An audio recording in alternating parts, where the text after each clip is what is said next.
Albert Einstein once said, everybody's a genius. But if you judge a fish by its ability to climb a tree, it will live its whole life believing that it is stupid. Ladies and gentlemen of the jury, today on trial we have modern day schooling. Glad you could come. Not only does he make fish climb trees, but also makes them climb down and do a 10-mile run. Tell me, school, are you proud of the things you've done? Turning millions of people into robots, do you find that fun? Do you realize how many kids relate to that fish?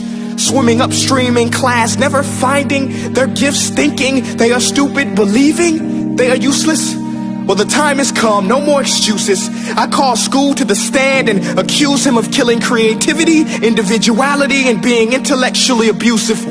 He's an ancient institution that has outlived his usage. So, Your Honor, this concludes my opening statement, and if I may present the evidence of my case, I will prove it. Proceed. Exhibit A. Here's a modern day phone. Recognize it? Here's a phone from 150 years ago. Big difference, right? Stay with me. Here's a car from today. And here's a car from 150 years ago.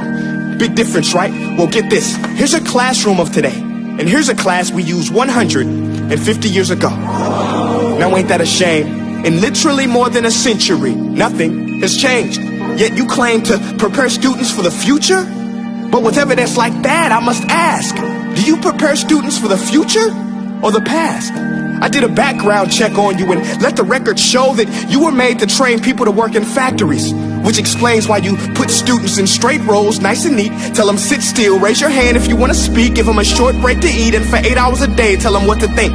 Oh, and make them compete to get an A letter which determines product quality, hence grade A of meat. I get it. Back then, times were different. We all have a past. I myself am no Gandhi. But today, we don't need to make robot zombies. The world has progressed. And now we need people who think creatively, innovatively, critically, independently, with the ability to connect. See, every scientist will tell you that no two brains are the same. And every parent with 2 or more children will confirm that claim.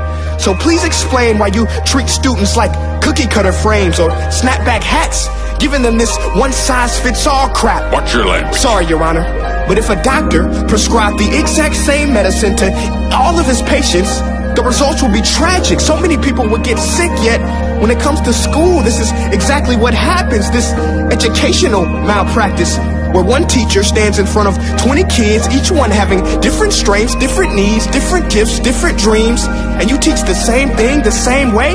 That's horrific. Ladies and gentlemen, the defendant should not be acquitted. This may be one of the worst criminal offenses ever to be committed. And let's mention the way you treat your employees. Objection. Overruled. I want to hear this. It's a shame. I mean, teachers have the most important job on the planet, yet they're underpaid? No wonder so many students are short-changed. Let's be honest. Teachers should earn just as much as doctors, because a doctor can do heart surgery and save the life of a kid.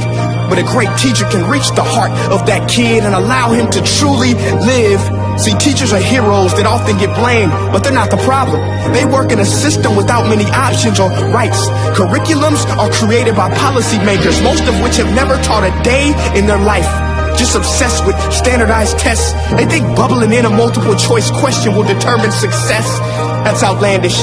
In fact, these tests are too crude to be used and should be abandoned, but don't take my word for it. Take Frederick J. Kelly, the man who invented standardized testing, who said, and I quote, "These tests are too crude to be used and should be abandoned." Ladies and gentlemen of the jury, if we continue down this road, the results will be lethal. I don't have much faith in school, but I do have faith in people. And if we can customize healthcare, cars, and Facebook pages, then it is our duty to do the same for education, to upgrade and change and do away with school spirit, because that's useless. Unless we're working to bring the spirit out of each and every student, that should be our task. No more Common Core. Instead, let's reach the core of every heart in every class. Sure, math is important, but no more than art or dance. Let's give every gift an equal chance. I know this sounds like a dream, but countries like Finland are doing impressive things. They have shorter school days. Teachers make a decent wage. Homework is non-existent, and they focus on collaboration instead of competition. But here's the kicker, boys and girls. Their educational system outperforms every other country in the world. Other places like Singapore are succeeding rapidly. Schools like Montessori, programs like Khan Academy, there is no single solution. But let's get moving, because while students may be 20% of our population, they are 100% of our future. So let's attend to their dreams, and there's no telling what we can achieve. This is a world in which I believe, a world where fish are no longer forced to climb trees. I'll rest my case.